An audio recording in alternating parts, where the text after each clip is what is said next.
Hey, you got to check this out. Freeze-dried diced chicken, fully cooked.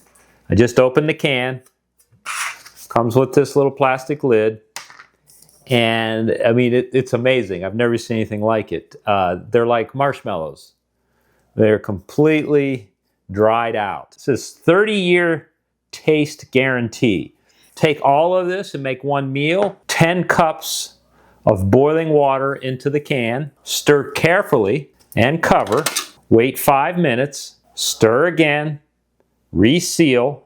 Then let stand for 4 more minutes. So what a great way to get your protein. You don't need to have a freezer. You don't need to keep it cold. It has no odor. A little bit of chicken smell. And we're going to give it a shot and give it a taste test. Mountain House.